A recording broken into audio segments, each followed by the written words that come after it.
We're in the Städel Museum in Frankfurt, Germany, and we're looking at a painting by Jan van Eyck known as the Lucca Madonna. She is our visual destination. She completely fills this room. She couldn't stand up without hitting her head on the canopy above her. The room is diminished in comparison to her scale. This is an image that asks us to think about Mary as the Queen of Heaven, Mary nursing the Christ child, Mary as an intercessor between God and man. Look at the way that Mary's impossibly small right hand is pushing up the skin on Christ's back. You can feel the softness of his flesh, and then there's that wonderful tousled hair of the infant. And so we have this focus on the body of Christ, something which was important at the time in devotion and prayer. But he also has a kind of uprightness, even as he suckles very much like a baby. One of the questions that art historians ask is, where are we? Mary and Christ are seated on a throne. There is this magnificent cloth of honor that frames them, and then this carpet that falls down the bottom step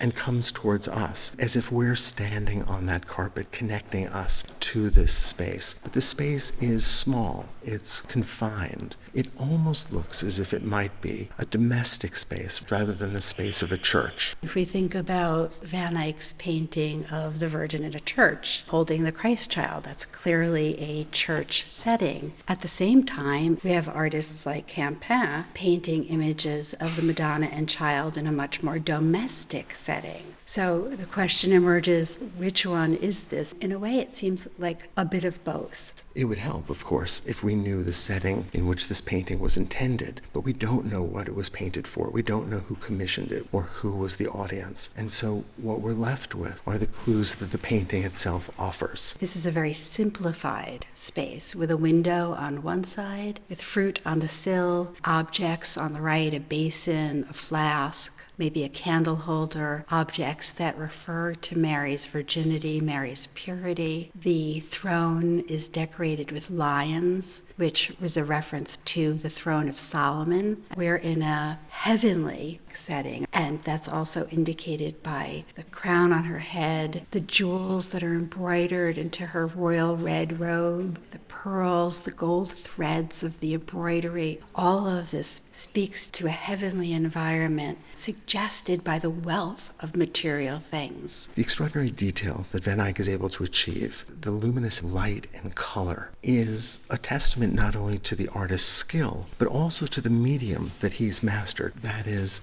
oil paint. Oil paint allows for glazing. It allows for thin layers of paint to be applied one atop the other to create a greater degree of brilliance, a greater degree of luminosity. The way that he's able to exploit this medium and give us this sense of natural light, of textures. I mean, look at the way that the texture of her hair feels so different than that velvet that she wears, or the gold glistening in the light. The light enters in the bottle glass on the left. It moves across the lions, illuminating the left side, leaving the right in shadow. And that continuity of light and shadow is seen throughout the painting, across the body of the Christ child, of the Virgin Mary, and especially her face. And then as we move to the right, you can see on the shelf, not only the light reflecting on the water, but in the vase at the top, you can see a reflection of the window opposite. And so there's a continuity and a veracity that is created in the handling of light. The kind of realism that we're seeing here, this is what Panofsky called ars nova, the new art, this new naturalism that we see in the cities in Northern Europe. This was a moment in the North, very much like what was happening in Italy, where cities had become wealthy, where there was a thriving merchant class, and that money was often lavished on works of art like this. And it's an interesting time, too, because artists are painting both for an older nobility, but also for this merchant class. And so we can ask, who was this painted for? One suggestion is that it was painted for a female patron because of the emphasis on domesticity of of the maternal relationship of the mother and child. Every aspect of this painting is telling us about the holiness of the Virgin Mary, from those lions, from the fruit on the windowsill, which probably is an allusion to Adam and Eve in the Garden of Eden and that first sin that Mary and Christ come to rectify. The vessels which speak to Mary's purity, her red robe, the jewels. There's no way to mistake this for anything other than an image of the divine. The oil paint allows Van Eyck to create what is, in a sense, a jewel of a painting.